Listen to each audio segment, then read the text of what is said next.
I say unto you, welcome, welcome, and thrice welcome, King under the mountain.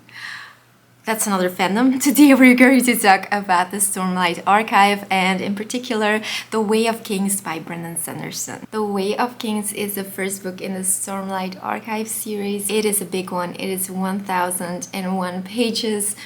It is the smallest book of the series and that is saying a lot. This is going to be a cozy reading vlog and discussion about this book.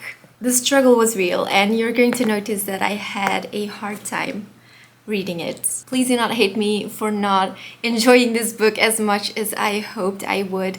I know this book has a very high rating on Goodreads and that it is his most beloved work. I've read a lot of Sanderson books and my favorite is Elantris, which is his least beloved book by the community. So I have an unpopular opinion, but it's okay. I am used to it. Okay, what is this book about? We follow a lot of characters, but there are two main characters, Shallan and Kaladin. Kaladin fights as a slave in a battle that is never-ending against a relentless enemy, and Shallan, she becomes an apprentice of a renowned scholar and of a member of the royal family, but she is actually out to betray her. During her stay, she discovers all kinds of secrets. Now, having read a lot of Sanderson, his work already, I felt a difference in his characters. For some reason, like I couldn't connect with his characters as much as I normally would, and they didn't feel as original as normal. My biggest struggle was Kaladin's perspective. He was constantly on a battlefield, and his perspective was always battle, battle, battle. There were some flashbacks of his youth, and I loved reading the flashbacks, but then when we got back to the battle scenes, I was really struggling with my focus. Like I couldn't concentrate and I wasn't interested in what I was reading. There are a lot of switches in timeline, so it isn't linear at all, but I didn't really mind. I had to get used to the timeline switches in the beginning, in the first half, but then I kind of got used to it and it didn't bother me anymore. I do admire how much effort and work Brandon Sanderson put into this book and the entire series, because it is obvious that he put a lot of work into this. I've read that he spent more than 10 years planning out the series before starting to write it.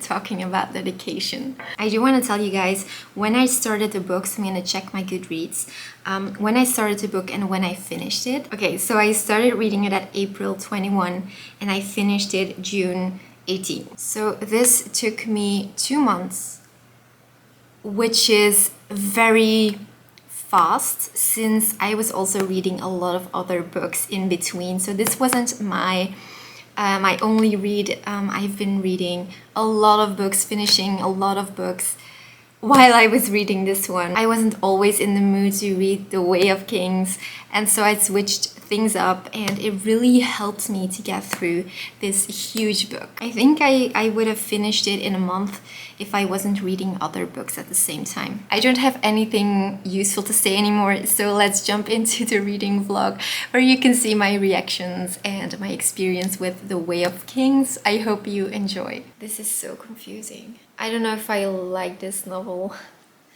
and I'm hoping it'll get better, because right now I feel like I don't understand anything. I am on page 492 and I still feel like I don't get it. It's obvious that Kaladin is the main character, because most perspectives are about him. But there are so many side characters and switches in perspective and so many words that I still don't understand. I am just confusion spread. If things don't pick up quickly, then I don't know if I'm going to read the next one, which breaks my heart. Like I feel it hurt inside by saying it. Because I love Sanderson, his books.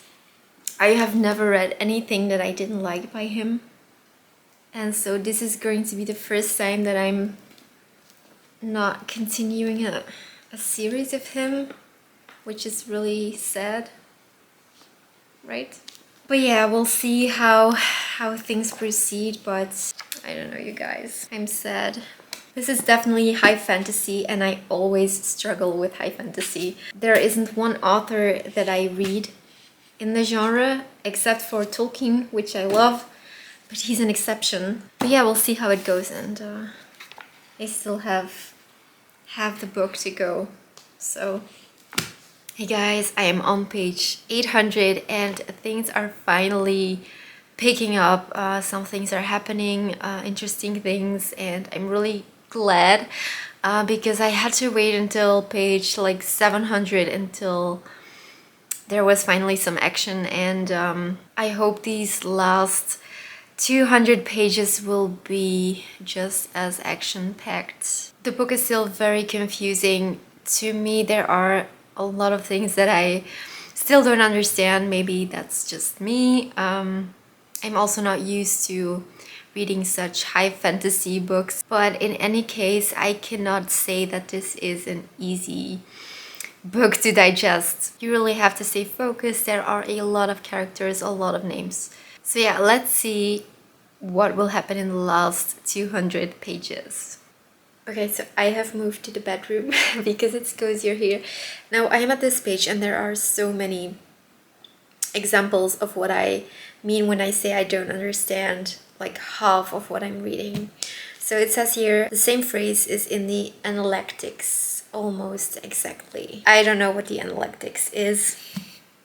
And then there's another line, a chant from the Venrial, an order of artists who live on the slopes of the Silent Mount in Yahkavet. Like what? And then a little bit further, songs they claim were written in the dawn chant by the heralds themselves. Dawn chant, no idea what that is. Like, I cannot remember all these things. It might have been explained somewhere, but I don't remember. And then there's also, this could prove the Venrial hypothesis. Like what? I am so confused. Like what I also don't understand is why there isn't a list at the back of the book of words explaining what everything means. That would make it so much easier. I don't know why there isn't one. We do get information about the lashings, full lashing, reverse lashing, basic lashing, wind running and lashings, and all of the other things. We also have the 10 essences and their historical associations, but there aren't any explaining words. I hate it. I really love this kiss between two characters, which I'm not gonna say who. He grabbed her anyway, pulling her into a rough, tight embrace and pressing his mouth to hers, unable to contain himself. She melted against him. He tasted the salt of her tears as they ran down to her lips and met his. It lasted long, too long, wonderfully long. His mind screamed at him, like a prisoner chained in a cell and forced to watch something horrible. By the way, guys, these hardcovers are so beautiful, but I would recommend, like they're very big to hold and very annoying to hold, and it's such a weight. So if you're planning on reading when you're traveling, then I would recommend an ebook version of this novel, or maybe a paperback version that isn't so heavy. Because even at home, I'm only reading this one at home, it is very heavy and very hard to hold. Anyway, let's go back to reading. If I had to choose one favorite perspective, then it would be Shallan's perspective.